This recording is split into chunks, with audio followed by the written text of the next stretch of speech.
Take another photograph and document a life that's right.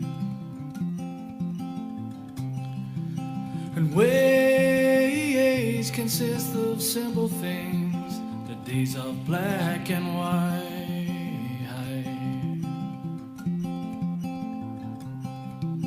And faces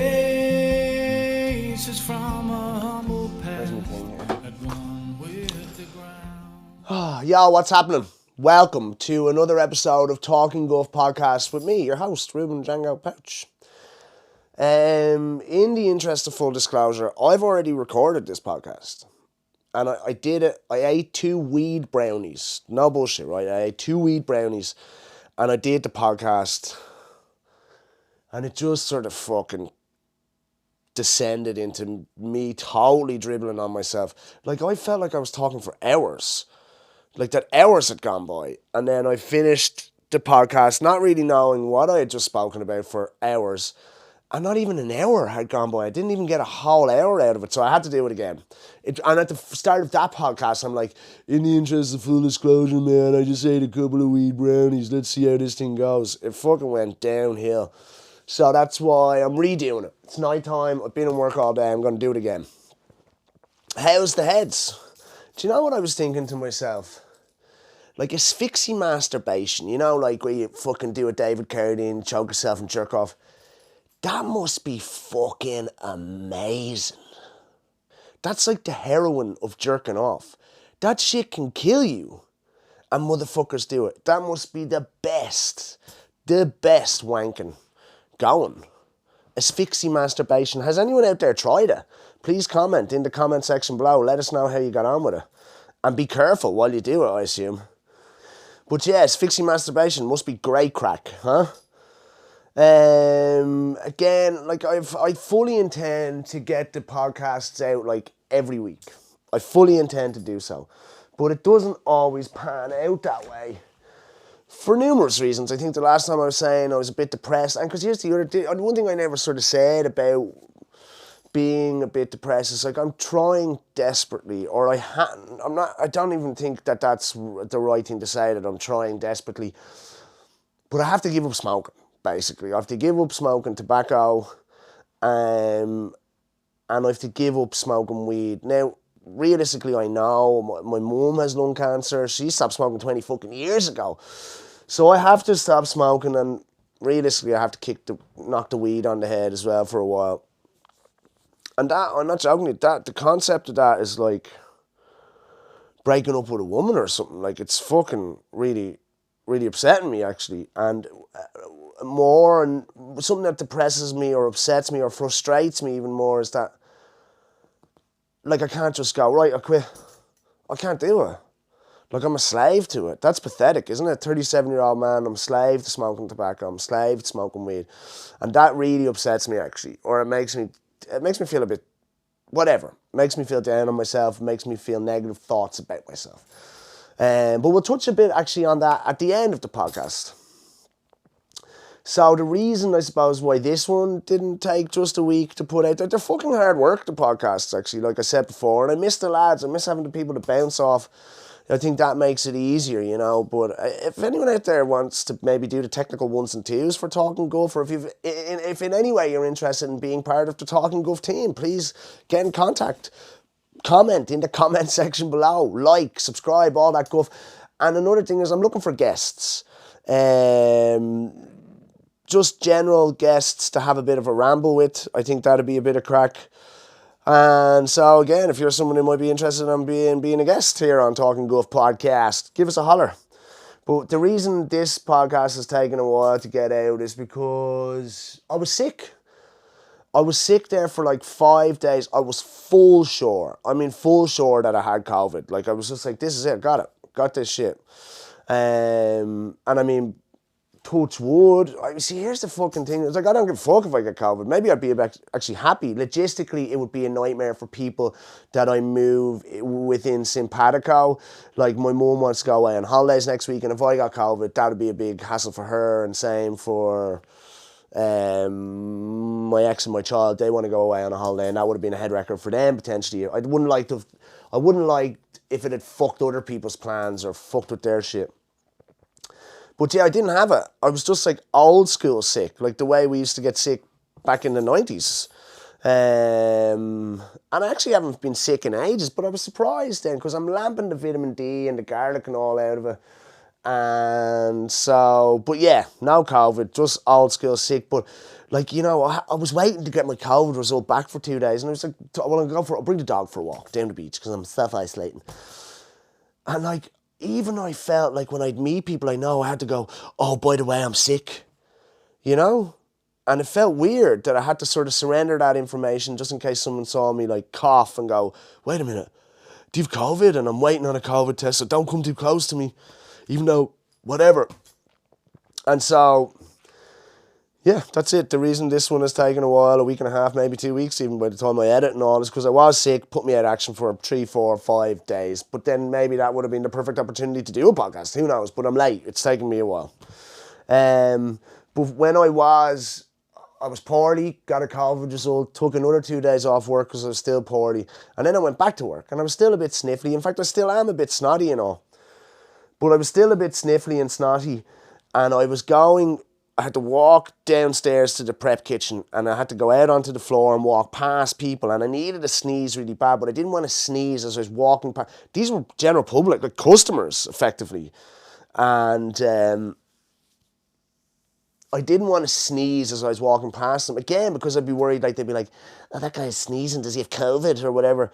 So I sort of and held in and a fart. Just as I was walking right by them, a fart came out of my bum. A fart sneeze, a bum sneeze, just went burp. It's like that air had to go somewhere, but it was so embarrassing. I was like, I would have much rather have sneezed right in the bitch's face than fart right beside her. And that's what happened. Just went, and I just pretended like, oh, I don't know, I think I just kicked something there. But another thing is, I had this fucking insane dream, really intense dream, where I pooed my pants. And I'm at a big, massive party. It's like fucking COVID's over. The world is partying. And I did a big, massive shit in my pants in the dream, obviously. And I'm trying to go to a toilet. And every time I sort of see a little opening to go and sort myself out, someone's like, hey, Ruben, how's it going? I haven't seen you in ages. And I'm like, yeah, I'm fine. I just have to... It was fucking awful. It was an awful dream. I felt it was so weird and I just couldn't get away, and it was like poo coming out the side of my pants and all in it. It was fucking mental. And that panicked, like, oh God, fuck. You know, like, I don't know if you ever used to take drugs back in the day, like ecstasies and cocaine and stuff, but that stuff sometimes makes you feel like you need to do shit. And sometimes you do need to do shit and you go do shit, but I used to get paranoid that I had shit in my pants. One time, I'm not joking, right, and this was after my drug taking days, I was working at a festival called Samhain up in a big gaff there, a big manor in Anamo, and I was working at this thing. And I was totally sober, not drinking, smoking, doing anything. Totally sober, 100%. And at one point, we're sitting out the front, and you get this smell of shit. And not like cow shit, like fresh country air, cow pat. Human shit. Like almost that chemically human shit smell. And you can smell it. It's in the wind. And then there's a bit of a kerfuffle and a commotion maybe 15, 20 feet away. And basically a guy who's sitting there out of it, jammed in between a fence and a portaloo, sort of wedges himself back out and his top rides up like that, and you can see he's shit his pants and he has shit caked everywhere and the fucking stink of it, and everyone's like, oh no bro, get the fuck man. Like, it was unreal. That poor sausage, he got arrested, or the guards basically came along and said, up you get your cunt, come on, out the fuck, Jesus Christ, if you shit your pants, you bollocks.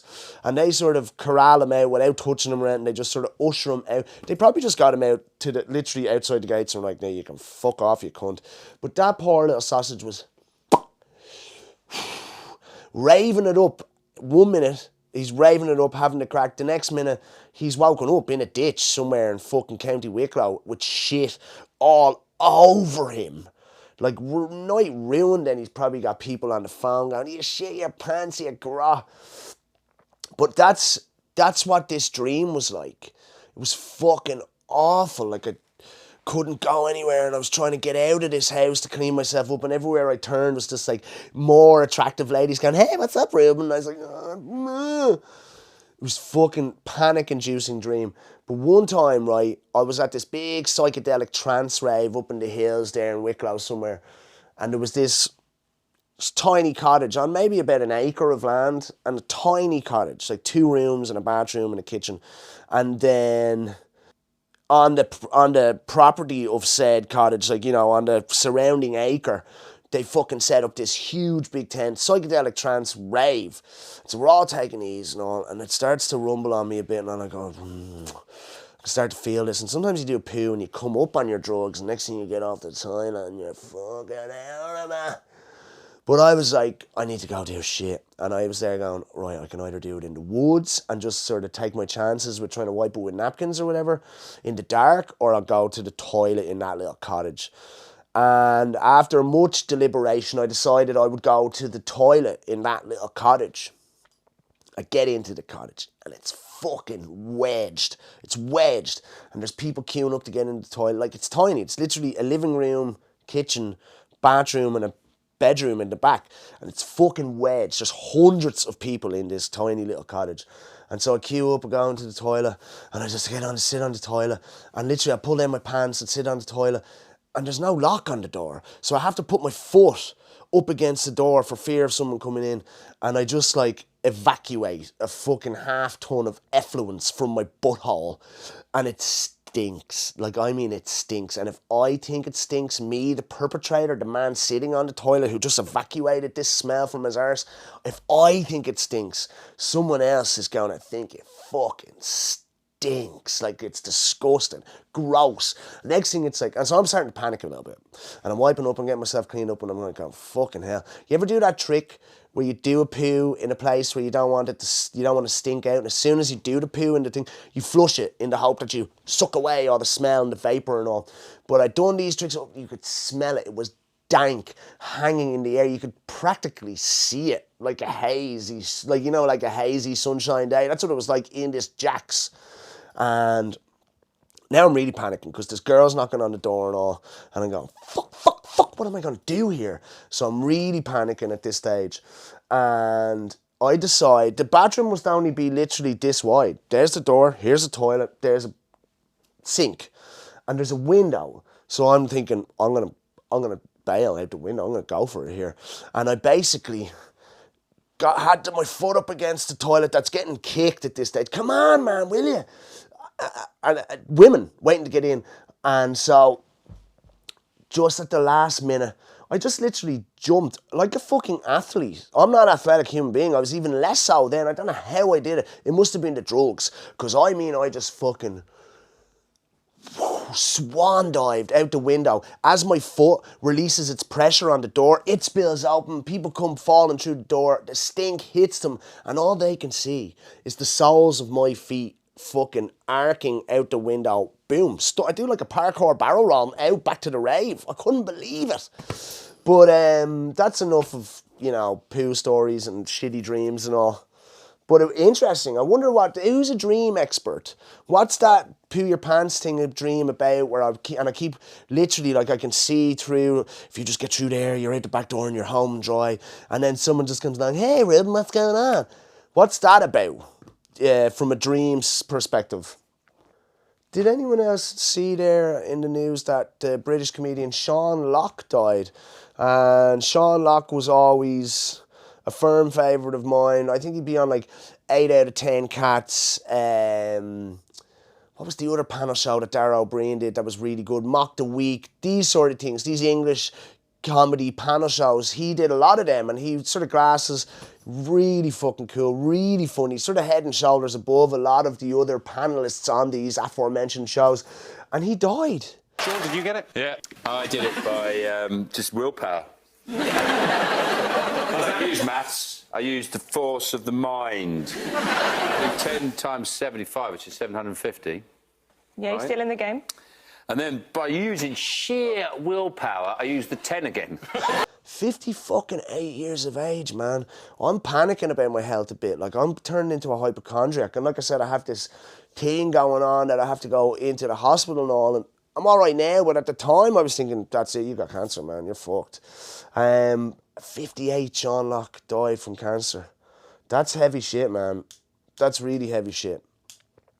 But look, may he rest in peace, rest in power, Mr. Sean Locke.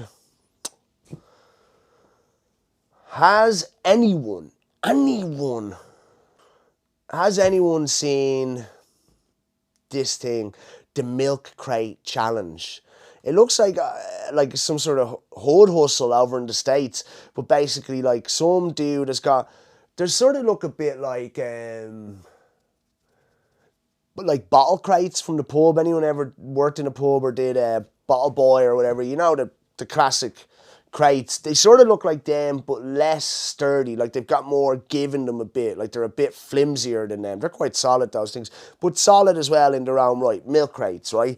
And so they stacked them up like 1, then 2, then 3, then 4, then 5, then 6 usually, and then 5, 4, 3, 2, 1. And the drill is, if you can get up and over it, you win some money, I think. So you got to go up. Motherfuckers are breaking themselves up on this thing, and looks really sore because they always go slip, and then there's this next stack of crate, like, you know, they get a crate in the ribs or something. It looks, oh,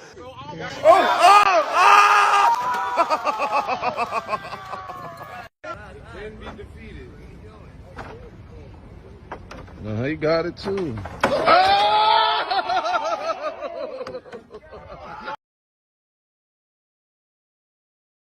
But it is fucking funny as fuck. You would literally piss your pants. I seen one with this sort of big fat African-American chick, and she's like at the top, and she just does this like Fred Flintstone's twinkle toes. It doesn't even look like her feet touch the fucking crates.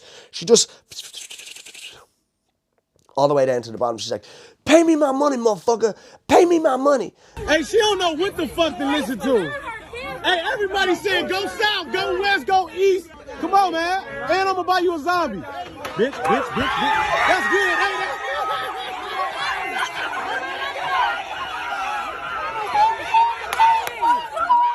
So obviously you probably have to invest or like bet money or pay an entrance fee. But check it out, the Milk Crate Challenge. Snoop Dogg is like pumping out the Milk Crate Challenge videos on his Instagram account. So like I said last week that my good friend Mary McGowan was saying to me, here chap, go easy on the rants, will you? You know, I think you might alienate yourself from people if you're ranting away too much. And I asked then for people to comment in the comment section below, like to say, yeah, I think your friend Mary has a point, Ruben, or whatever. And then Wicklow B, who has commented a lot actually, or seems to be a regular viewer of the podcast, so big up to you, Wicklow B. But he or she, I don't know if it's a he or she, but they, he, she, they wrote, I won't say that, wrote this comment that I'm going to read out to you, and says, my opinion, for what it's worth, I don't think it's too much I don't think it's too much at all. It's refreshing to hear someone speaking their mind uncensored.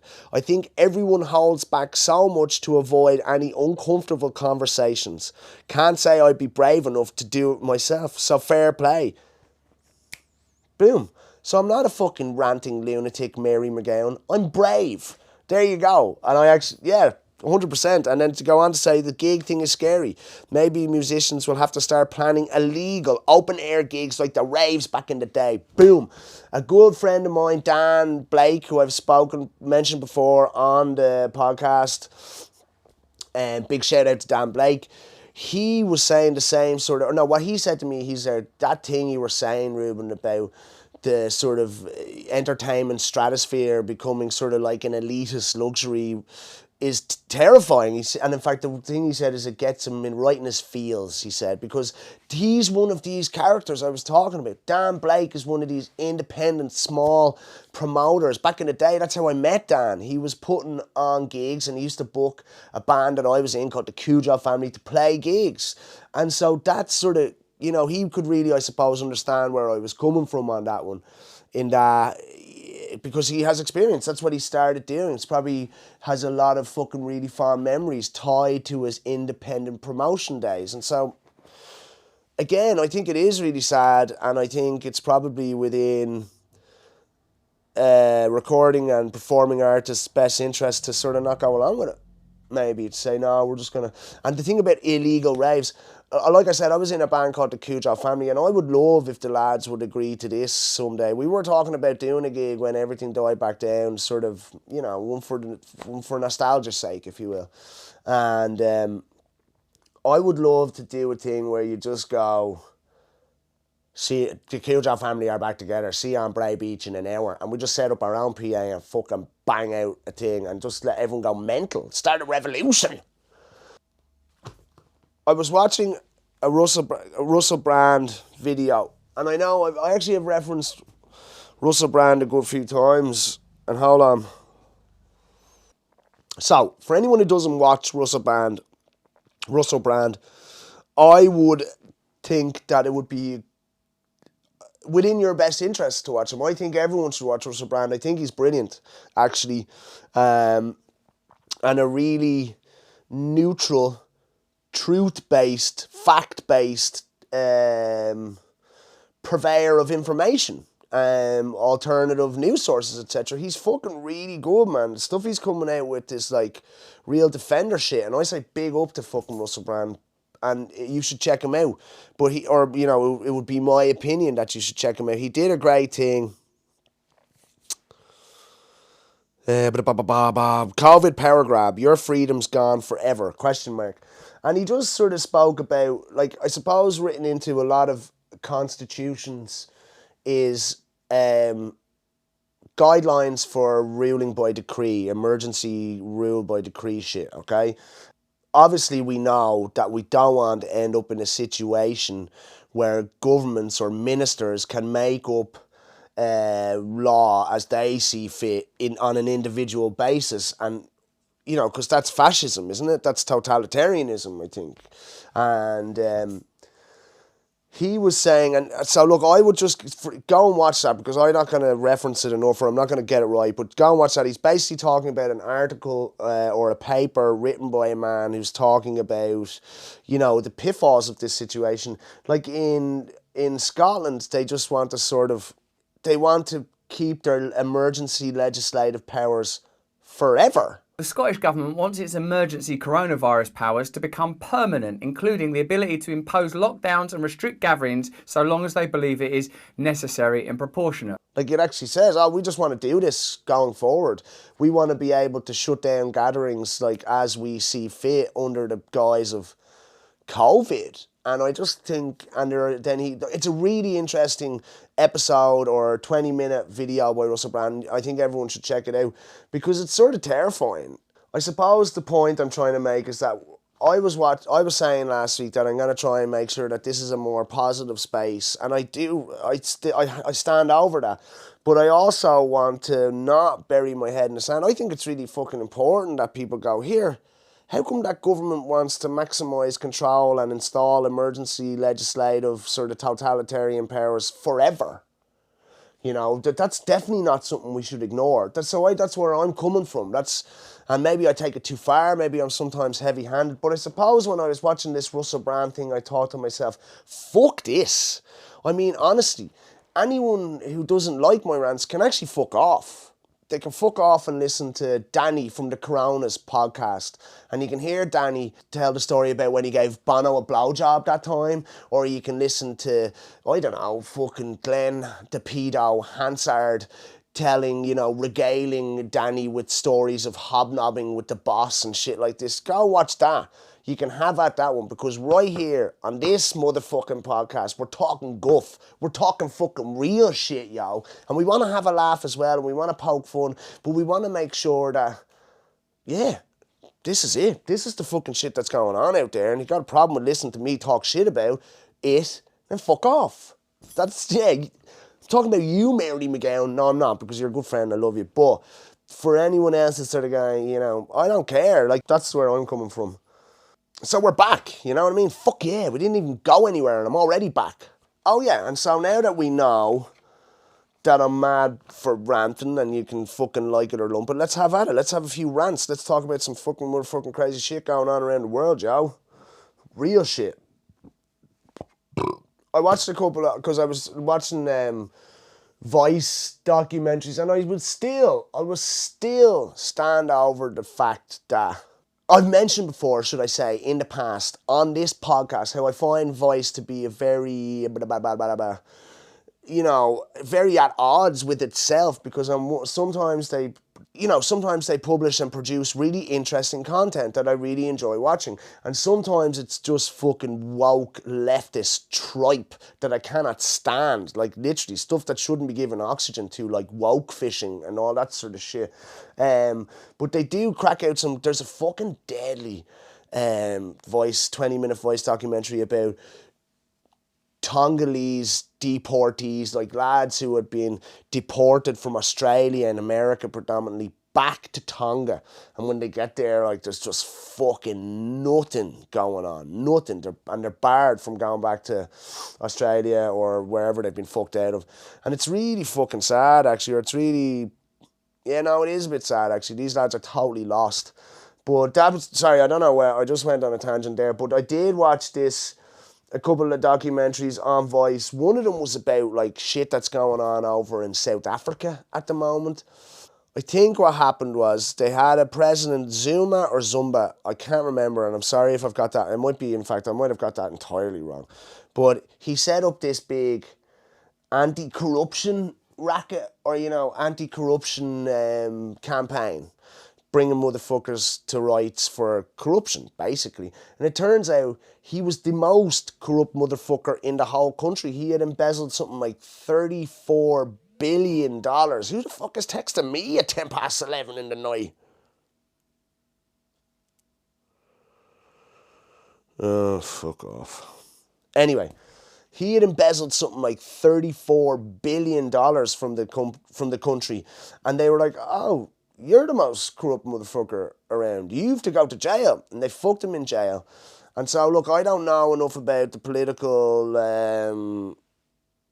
landscape in South Africa, but some person I was watching was saying it's mad because this guy's a corrupt fucking gangster and he gets fucked in jail and he's not friends he's not helping the normal everyday people of South Africa, but it's the normal everyday people of South Africa who've just like fucking... The place has descended, looks like, into chaos. And I know South Africa has always been a bit of a chaotic place, but it has descended into total madness. Like, there was videos of the police in Durban and Johannesburg looting as, like, fucking disenchanted lunatics are fucking, like, looting the fuck out of the place, burning, like, warehouses. You wouldn't believe the destruction, the level of destruction. And not, like, taking it home. Didn't bring any flat screen tellies home or anything. Just fucked it all on the ground, destroyed it all, burnt it all. Like, fucking mad shit. And so the police obviously aren't worth a shit. Sure, they're looting themselves. They've got all of these fucking private security firms looking after private residences all over the country, armed to the fucking teeth, going around driving around with AK-47s and all. And then, did anyone see that thing that went viral a while ago, actually, where a guy was a driver who escaped an attempted cash-in transit robbery? Even when you look at that video, you go, wow, South Africa's a fucking mad place, isn't it? And we all know it is. But this looks fucking mental. And at one stage, this fucking, like, community watch program, like a residents association, are sitting up on top. It's like Ardmore Park or something, at the top of the Ardmore Hill, just shooting motherfuckers who are trying to run up the hill and loot them and all, rob their gaffs. They're just there now, shooting motherfuckers, just normal dudes, with protecting our homes, protecting our businesses, and it's wild. Like, and that's the thing. It's just like, the more, like, and you see it in the States, like, the more hard, like, we would never see anything like that, obviously, in Ireland. And I would like to put out the idea or the theory that it's because we don't have fucking loads of guns, And I know probably if you lived somewhere else in Ireland, you could find a gun, maybe, I don't know. If you're from Coolock or something, you could probably get your hands on a gun. That's an awful generalisation, sweeping generalisation of the people of Coolock, isn't it? But anyway, you know what I'm getting at. I'm just trying to make the point that obviously there are guns in this country, but not like the way they have them in South Africa or in America and stuff like this. Like, gun shops were looted in South Africa and all. Fucking crazy. And so I'm saying then,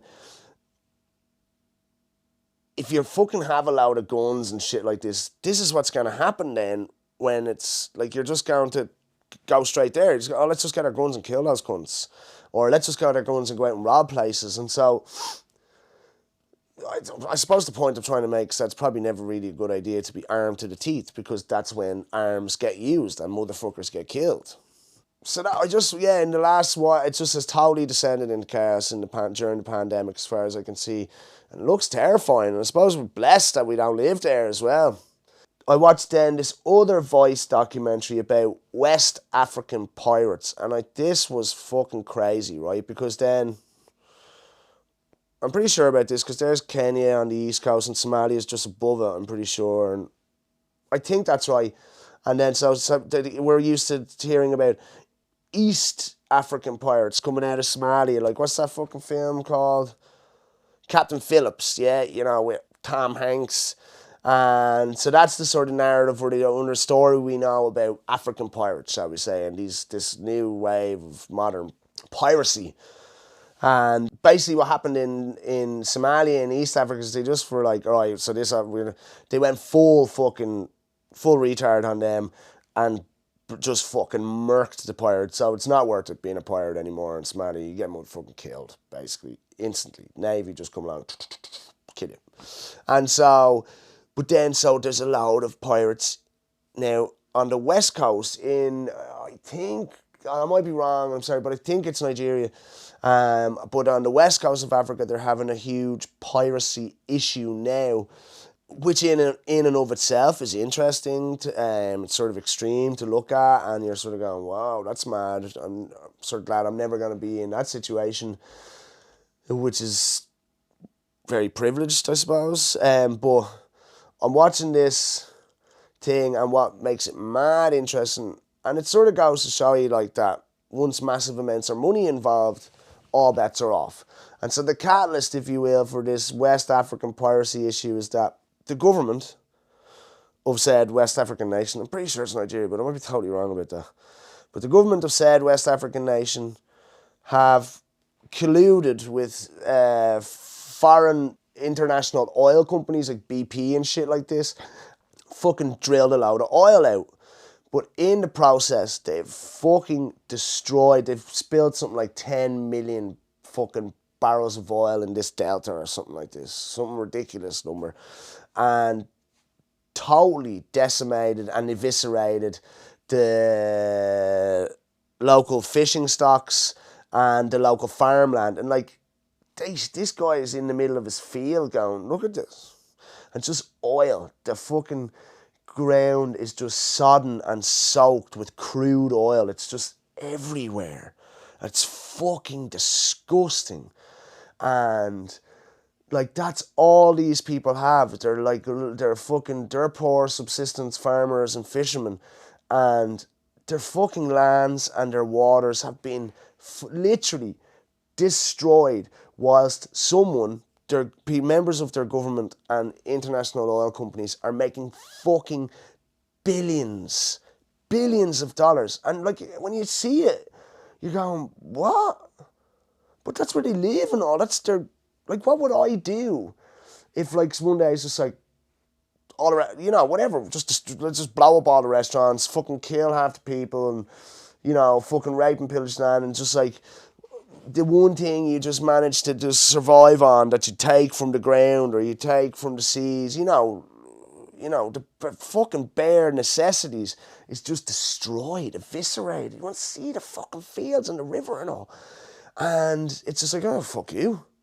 We don't give a fuck. You can fuck off.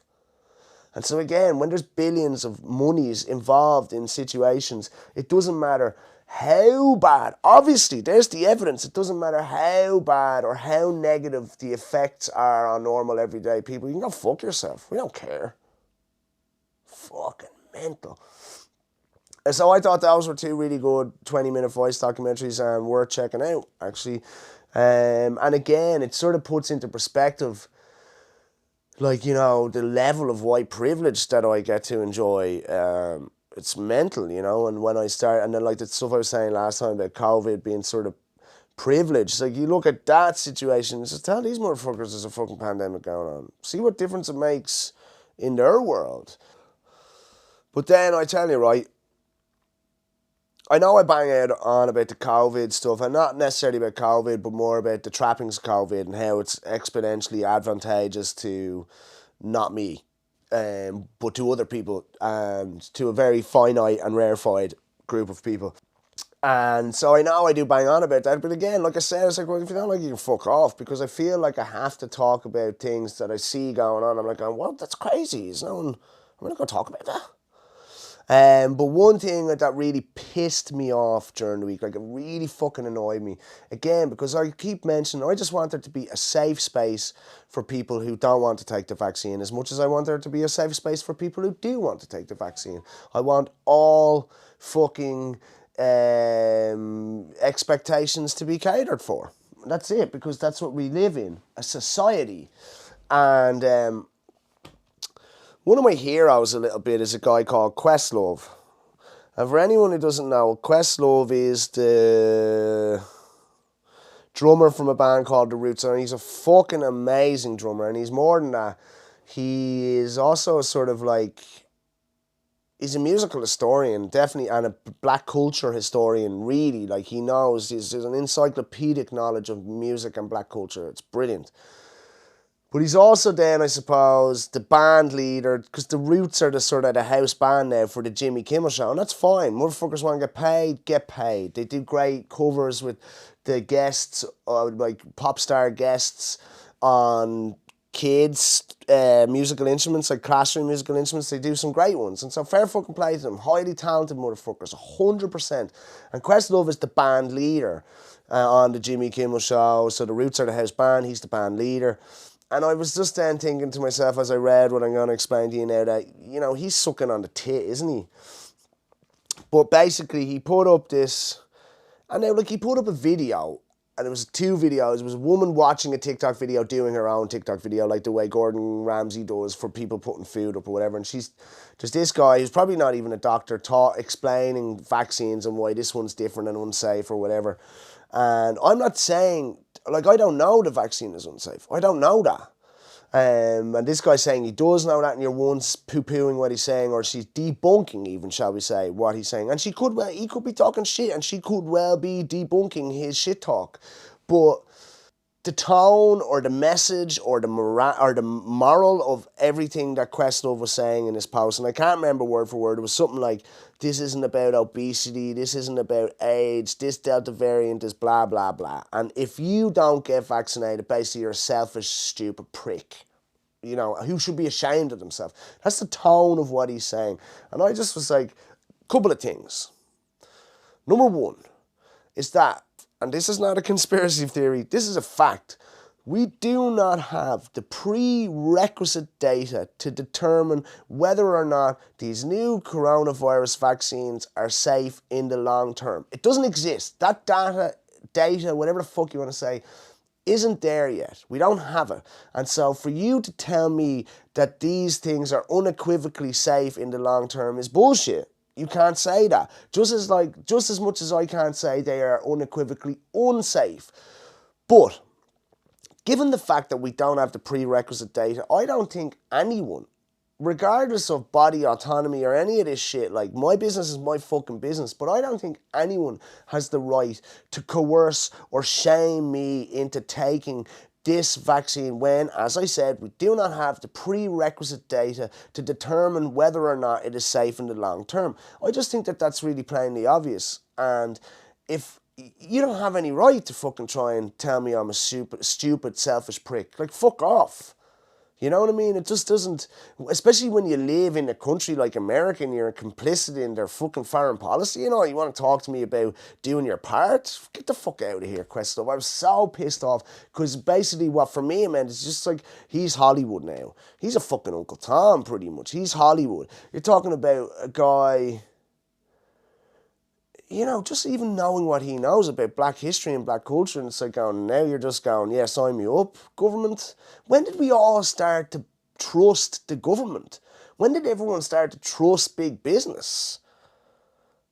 like, and not only trust them, but like fervently defend and fight defend what they're saying and fight their fight. I don't understand it. Why did we decide that we're going to turn on each other in defense of, institutions that have proven themselves historically to be untrustworthy? And that's just in the government in the States, it's the government in this country, in the UK. Like, we know that. And we used to sort of be on the same page with that stuff. And so all of a sudden everyone's just like, yeah, fucking, did you hear what they said? Sign me up. Whatever it is. He's a prick. You should stay indoors. We should wreck your job. I don't get it. And the other thing is that Questlove, when I look at the trappings of coronavirus and the Scotland want to fucking have more centralised control so that they can just ban gatherings willy-nilly when they want. Priti Patel wants an anti-protesting law, and, there's travel restrictions, coronavirus passports, all of this stuff. When I see that there's been a massive transfer of wealth, that the coronavirus is now $100 billion economy. When I look at all of that stuff, it looks like fucking Babylon system to me. You know what I'm saying? I'm just like, and everything, all the trappings of it. And so I'm just like, that's the most Babylon shit ever. That's the most fucking obviously, or for me, when I look at it, it looks like the most sort of fucking obviously dodgy, untrustworthy, politicized shit we've seen in different stratospheres, but historically, time and time again, we've seen it through time, that this is like, I'm not articulating myself very well here, but I feel like, just even on a real base level, it looks like Babylon to me, and I'm fucking out. I'm not going on. And there's like, like I said, Questlove knowing what he knows about how the government, especially in the States, works, and whose best interests they protect and prioritise. And you're just like, now you want to fucking treat everyone like they're fucking tick motherfuckers because they don't want to get on board? I was fucking really pissed off and really surprised. And, any celebrity, I don't know about that. I just don't think, it's a good thing. If you want to go, here, I got the vaccine and I'm happy to have got it and hopefully everyone's all right, that's fine. But I just don't think you should be like, do your bit, you fucking selfish, stupid prick. I just be like, who the fuck are you, mate? And I have his drum kit. I have the Questlove Breakbeats Signature Series Ludwig kit. I'm never getting rid of that because I fucking love it, but I was really pissed off at him. Maybe I'll take the Questlove mark. I am going to do that. I'm going to take the Questlove emblems off my Breakbeats kit. The prick. Obviously, we have seen some fucking shocking scenes coming out of Afghanistan, huh? Mental stuff. And I have mentioned before on this podcast that Joe Biden's a fucking war criminal. Joe Biden signed off on or sanctioned or championed the idea of invading Afghanistan under false pretenses, invading and murdering Saddam Hussein under false pretenses. And so, or should I say, invading Iraq and murdering Saddam Hussein under false pretenses.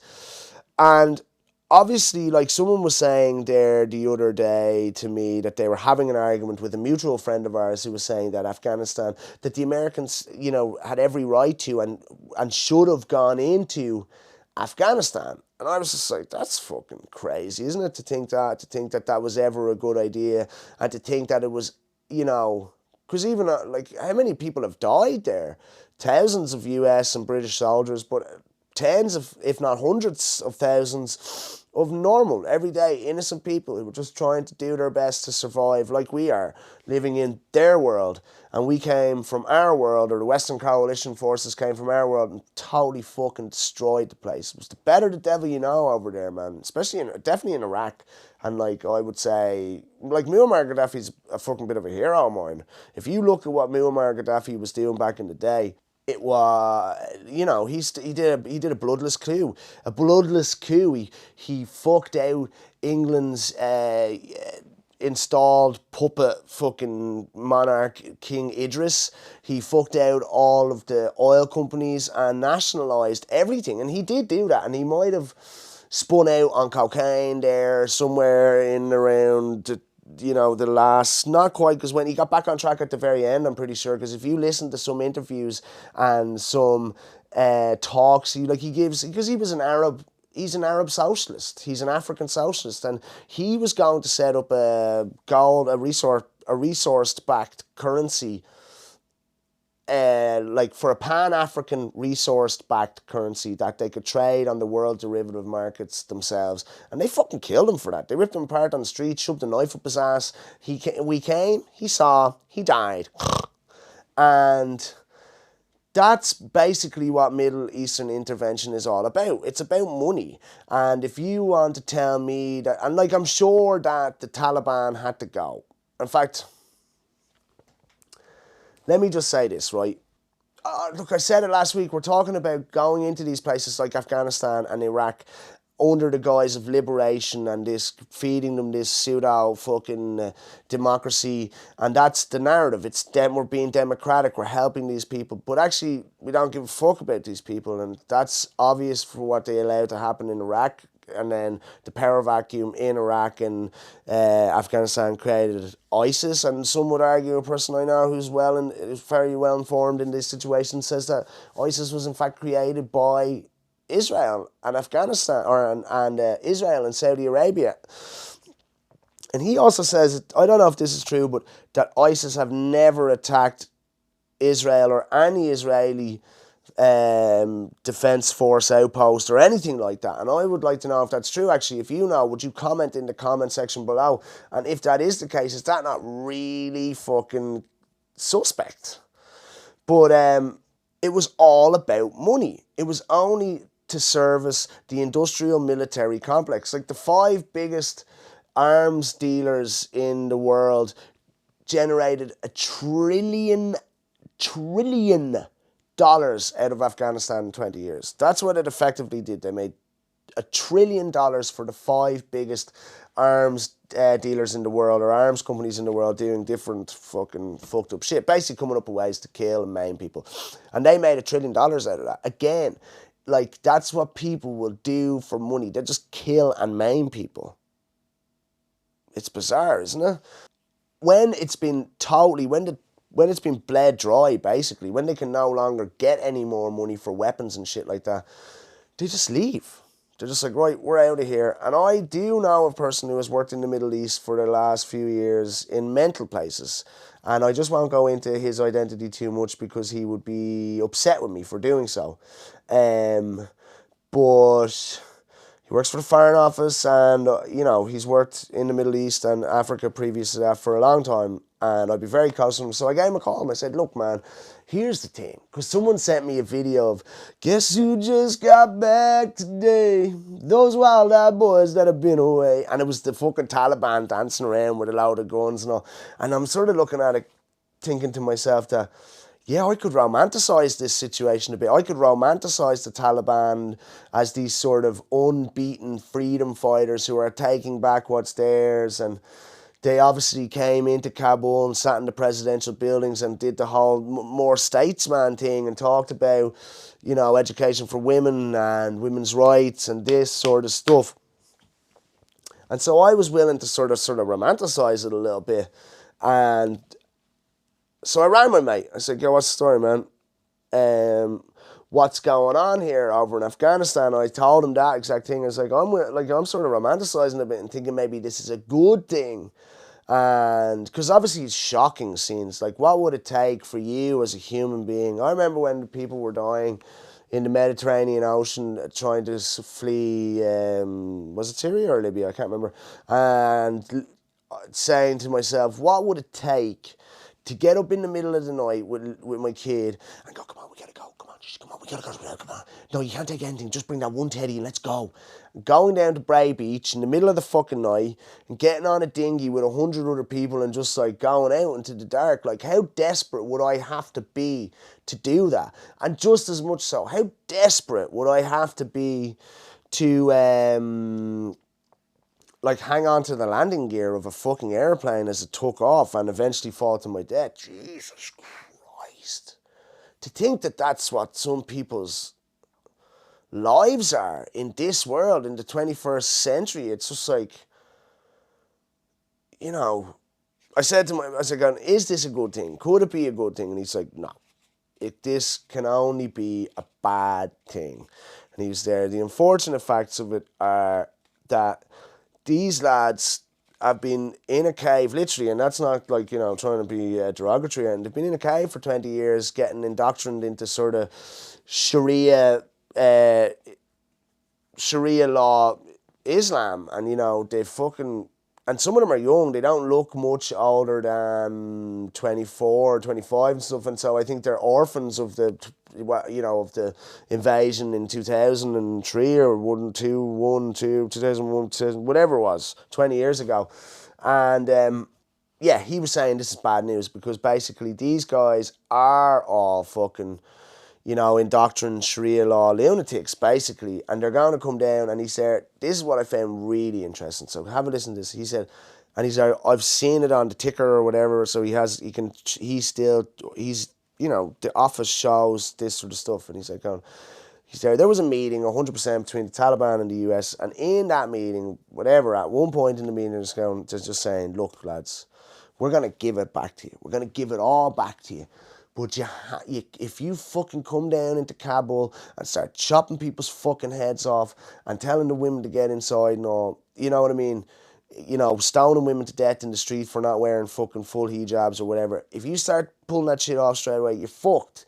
Because we can't have that. We can't look that bad. We'll have to come back with a fucking gang of heavies and box the head off you. And so, did you go in, do the fucking statesman thing, be talking about progression, etc., etc., etc. We're going to give you everything. We're going to leave all the fucking helicopters, all the artillery vehicles, all the armoured vehicles, all the ammunitions, all the weapons. We're going to give that all to you. And you just fucking play it cool for a few months. When the dust settles and it blows over and all the fucking international media is being ejected from the country, then you do whatever the fuck you want. And they will. They're going to walk around going, that guy was working with the UN at some stage. That guy was working with the US at the same time. And here's what's apparently going to be a massive problem is that one positive thing that came out, or there could be, you know, potentially multiple positive things that came out of the invasion of Afghanistan for the Afghani people. There could be, I don't know 100%, right? I would say there's probably a few bad things as well, blah, blah, blah. But definitely lots of them were killed and a lot of money was made by Western male scumbags off of that. But anyway, one way in which the situation improved, I believe, in the last 20 years was that there was more of a space for women to advocate for women's rights, basically. You know, they could actually fucking say, yo, this is not good enough. And those bitches are all fucked now because the lads are going to be like, oh yeah, what were you saying? So I would say, and a friend of mine is like, nah, fuck that, the Taliban are on a rocket, man, they're doing great and all. And I was like, I think, given as well what I heard from this friend of mine who would have experience in the region, I think that that's probably going to descend into, or you will hear in the next 6 to 18 months, whispers of serious fucking atrocities coming out of Afghanistan. And I mean, I hope I'm wrong, but I do think that's what's going to be the case, really. And just that is interesting, like, because obviously, like I said, that in the last 20 years, there has been more of a platform for people to advocate for women's rights. But I believe, like in Syria and Afghanistan and Libya and places like this back in the 60s, that these were like, did I say this already, like on the hippie trail of groovy places, and they were almost like, you know, you sit around smoking hookah pipes and drinking mint tea and everyone was wearing jeans and t-shirts and stuff. It wasn't like fucking this caliphate crazy shit. And I mean, Saudi Arabia do that shit. They are number one, chop your motherfucking head off, stone your wife to death motherfuckers. They're the top of the pile for that shit. But anyway, that's what I think potentially could happen there in Afghanistan. It's awful. I just feel so frustrated and upset when I see how the people of the Middle East are just treated like so brutally. You know what I mean? I remember seeing about a year or two ago a photo of a little boy in Aleppo. And like Aleppo apparently was one of the fucking architectural jewels of the planet.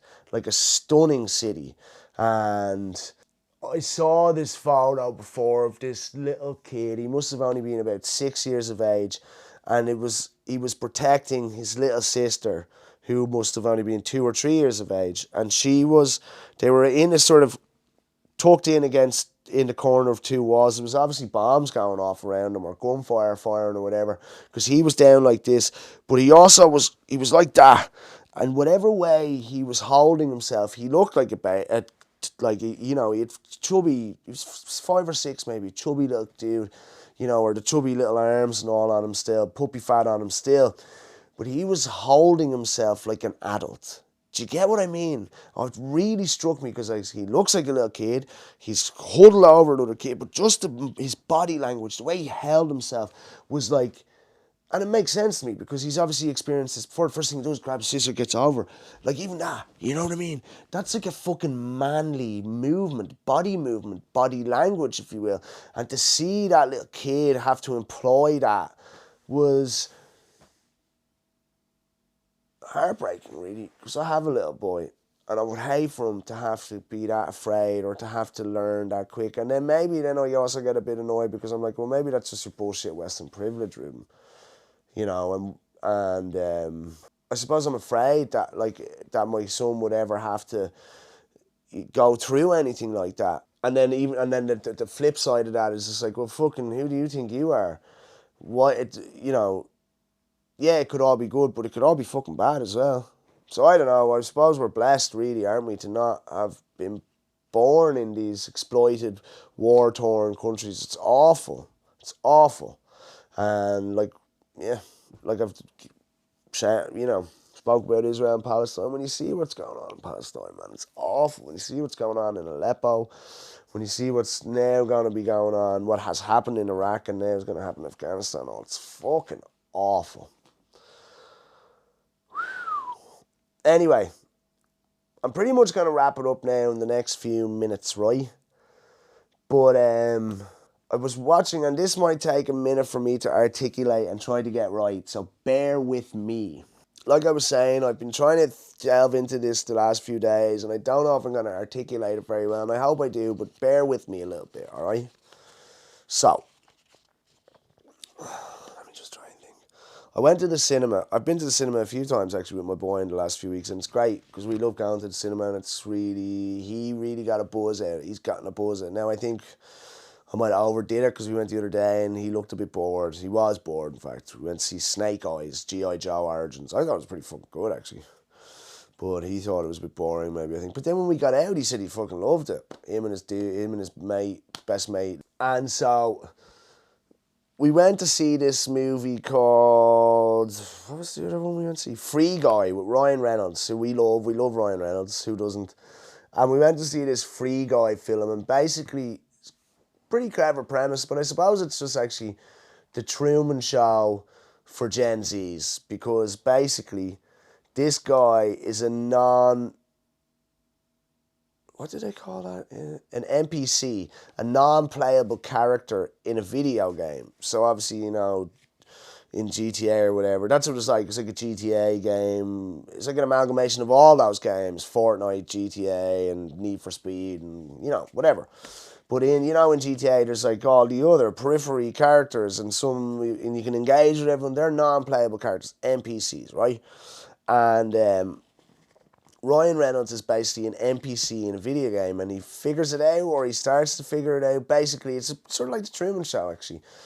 In fact, you know what? It's exactly like the Truman Show, now that I think about it. It's the fucking Truman Show, but it's a video game instead of a show.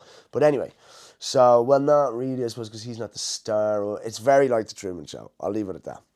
So, he's an NPC in this game, and he starts to do things outside of his routine or whatever, blah, blah, blah. It's pretty good. It's worth a watch. I suggest you go and watch it. Like I said, I really like Ryan Reynolds. But the point I'm making is that I'm sitting there watching it, and we're getting to the climax of the love interest, because there's a love interest, as there usually is in these things, and we're getting to the climax of that, And all of a sudden, like, there's a bit, you know, where they're figuring out their soulmate, they're in love, whatever the fuck, but that special kind of movie love. And just right then and there, man, it fucking hit me. And don't forget, I'm in the cinema with my son, and then this, like a ball of emotion hits me, and it's like, I suppose I'm actually probably a person who's insecure, especially when it comes to romantic relationships. And that insecurity would have been born out of a dysfunctional relationship that I had with my dad as a kid, being really overweight as a kid and upset about that, or found adolescence really hard, and also not really having any girlfriends when I was younger. And so I really subscribe to this idea of love, being in love, right? And I certainly did when I was younger. Like, I was obsessed with the idea of being in love, or someone, more to the point, someone loving me, I suppose, really. And all of this stuff starts flooding back to me in the cinema, watching a fucking crappy sci-fi comedy, and it's like this insipid little love bit that's a, you know, prerequisite to the movie. And I fucking start going through all this stuff in my head, thinking about my first crushes and stuff like this, and the breakdown of my marriage. And I nearly started crying in the cinema. And a part of me was sort of, when I thought about it, I felt that way because I was looking at this love, this movie, this storybook love, or this, you know, this Hollywood love story, and going, like, I'm never going to have that, because I'm too cynical now, for one. And maybe I feel like, because it's not real. That's why I'm never going to have it, in fact, because it's not real. It doesn't exist. Love is a drug. It lasts about 6 to 18 months. And literally, what you're left with after is what you can or potentially can't live with, right? That's in my opinion. And that's a bit hardened and a bit cynical. But definitely, it was just so strange to be sitting in this cinema and to have all of these emotions or insecurities really flood into my zeitgeist, into the forefront of my mind, like, given the situation, the circumstances, and it took me back a bit. And the thing that brought me back out of it, right, and I'm really gonna try to get this right when I say it or articulate it correctly, the thing that sort of brought me back out of that slump, fleeting, now this all happened really quickly as well in my head, was this idea that I was like, yeah, but it doesn't matter. It doesn't matter what love you think you've had or didn't have or will have. The only love that matters is the love that you are willing to give to yourself. That's how I sort of brought myself back out of it. And because I had a sort of weird epiphanic moment there maybe a week ago or longer, where there's a guy called Brandon Novak, and he's a professional skateboarder, pretty much. He was in Jackass a bit and all. He'd be friends with Bam Margera. But he was a full-blown drug addict, an alcoholic. I mean, alcohol is obviously a really dangerous drug. But just to you know, he did it all. Smoking heroin, drinking. He was full-blown addict, right? He had full-blown problematic drug issues. And he is now 100% sober. And he said a thing there recently, and I've heard it before. You definitely have heard it before. And it sounds like total psychobabble bullshit. I get it, you know, but this idea that you are enough.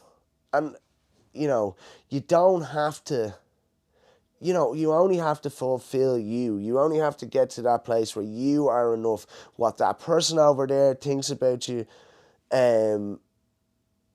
is inconsequential. It doesn't really matter. It only matters what you think about yourself. Now, again, I've said this before. It doesn't mean you can go around being a total psychopathic lunatic because I'm all right with me.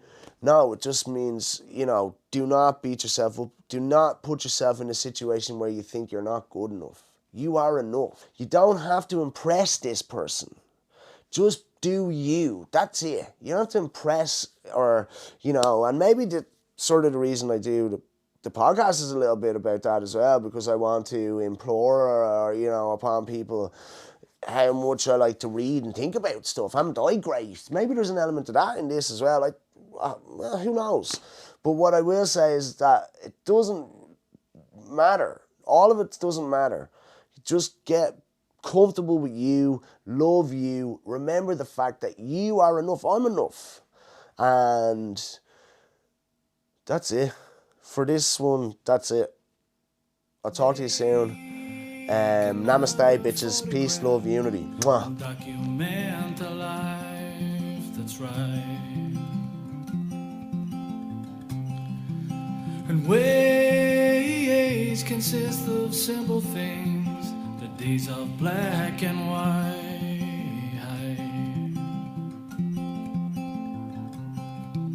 And faces from a humble past at one with the ground beside.